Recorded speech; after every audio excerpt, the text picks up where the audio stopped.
Muy buenos días, gracias por estar nuevamente con nosotros en estas entrevistas que presentamos todos los lunes para los seguidores de la página de Panorama, Cámara Nacional de Radiodifusión. Yo soy Gustavo Delgado y me acompaña don Eli Feinstein, quien es economista, lo presentamos ahora en el programa.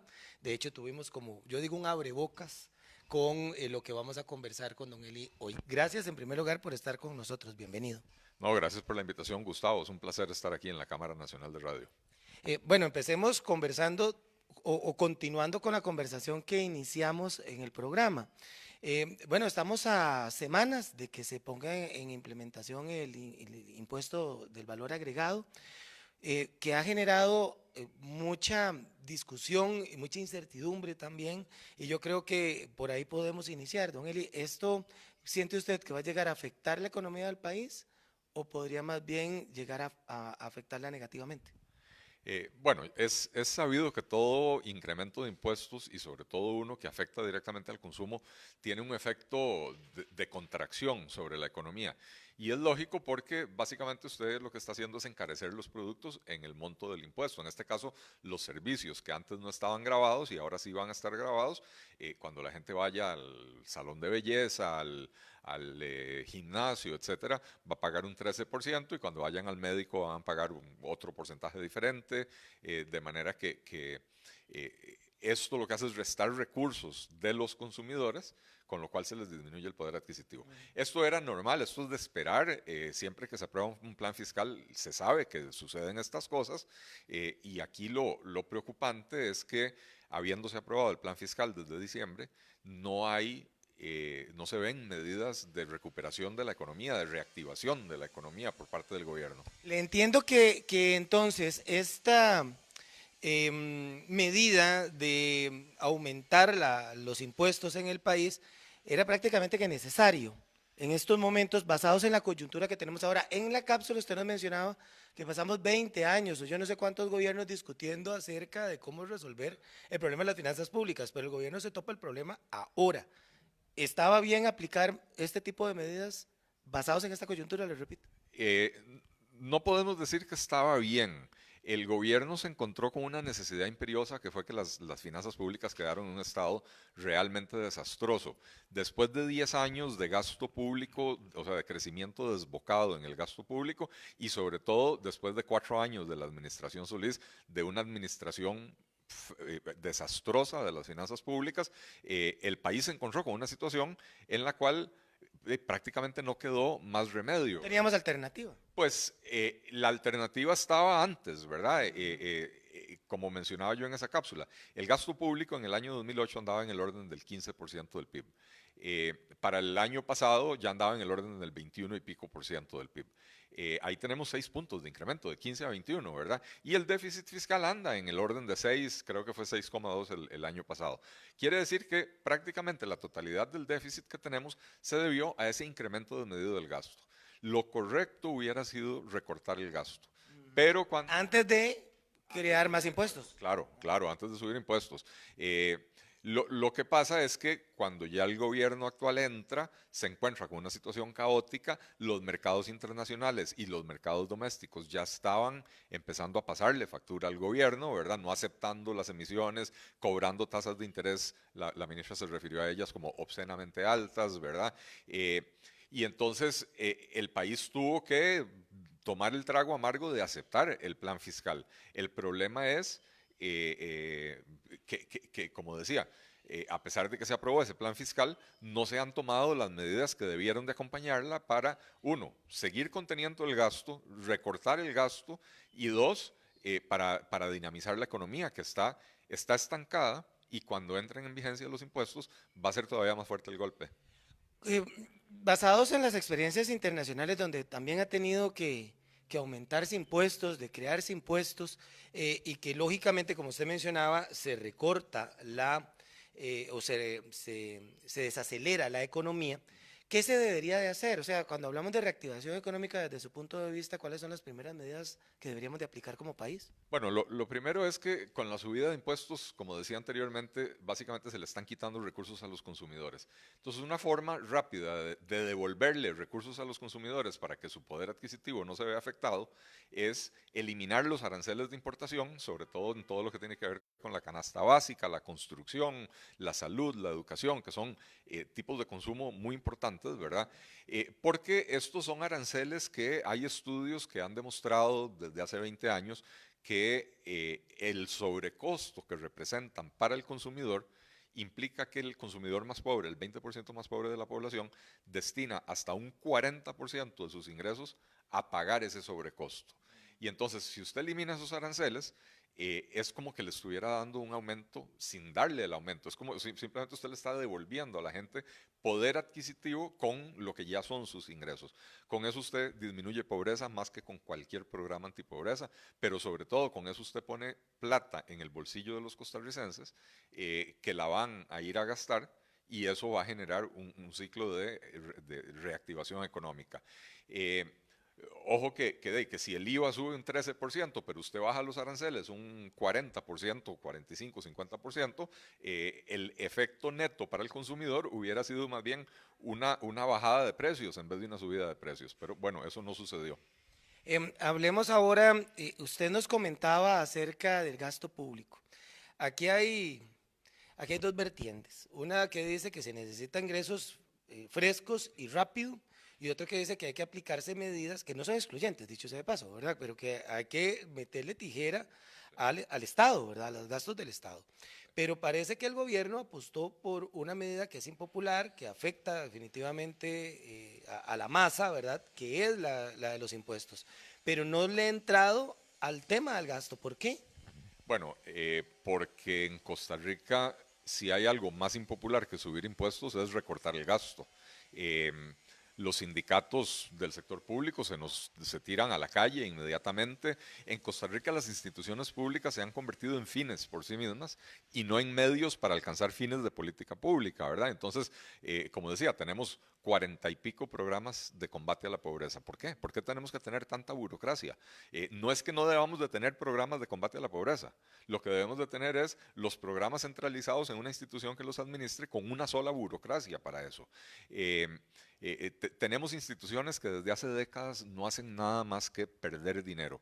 El CNP, RAXA, Habdeba, RECOP. Insistimos en mantenerlas abiertas. Instituciones que terminan encareciendo los procesos productivos y que no generan ningún beneficio para la sociedad. Bueno, Hay que cerrar instituciones. hay que cerrar instituciones y hay que vender algunas de las empresas del Estado que tienen valor comercial, venderlas para dinamizar los mercados, para también conseguir recursos frescos para poder cancelar deuda pública y poder entonces disminuir el déficit, porque buena parte del déficit fiscal tiene que ver con el pago de los intereses de la deuda que se nos salió de control.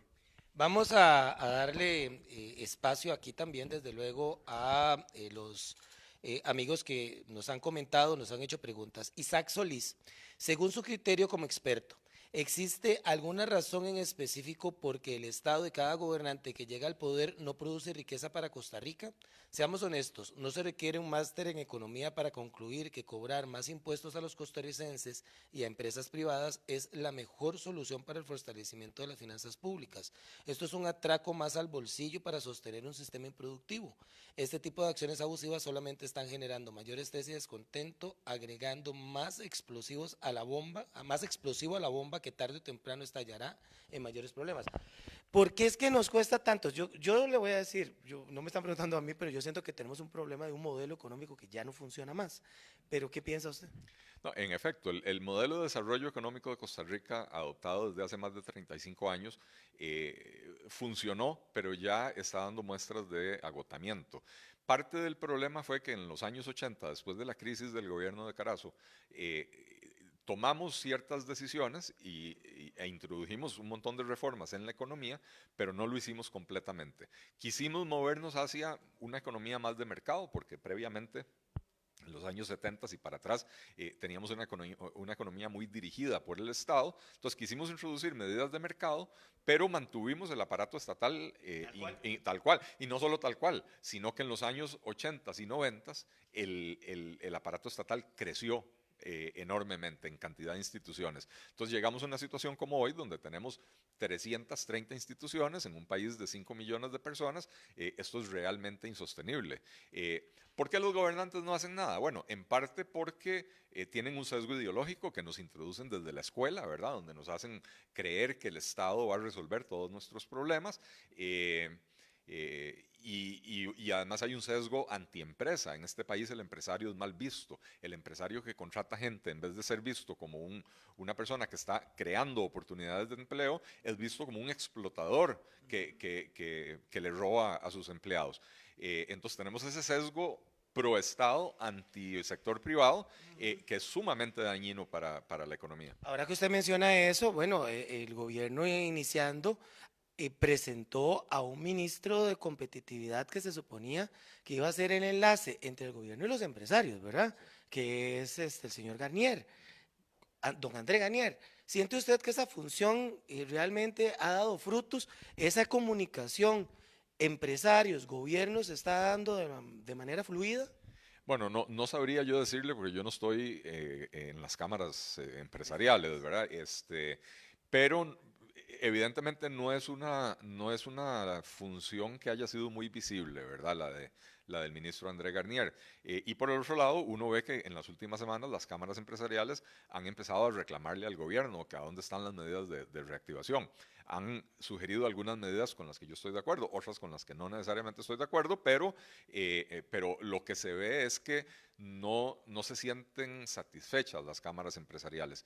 Y por supuesto que no se sienten satisfechas. Si todas las medidas que se están tomando, además del plan fiscal, son medidas para encarecer los procesos productivos, medidas para encarecer el empleo de personas en el sector privado, proyectos de ley como el que estábamos discutiendo fuera de cámaras del diputado Welmer Ramos, que quiere crearle un montón de competencias a la Comisión del Consumidor, dizque para proteger al consumidor, y a mí lo que más me llama la atención es que ni siquiera le pidieron el criterio a las asociaciones de defensa del consumidor, y ambas, la Asociación Consumidores de Costa Rica y Consumidores Libres de Costa Rica, están en contra de ese proyecto de ley, que es un proyecto de ley simplemente para meterle un exceso de regulaciones al comercio. Aquí me mandaron, esta es pregunta interna, ¿no habrá otros expendientes para dar liquidez al Ejecutivo, excedentes con ingresos por impuestos directos? A ver si estoy entendiendo bien la pregunta. Crear en este momento más impuestos indirectos, o sea, el IVA es un impuesto indirecto. No, yo siento que más bien no habrá otros expendientes para dar liquidez. No había. Sí. Claro, por supuesto.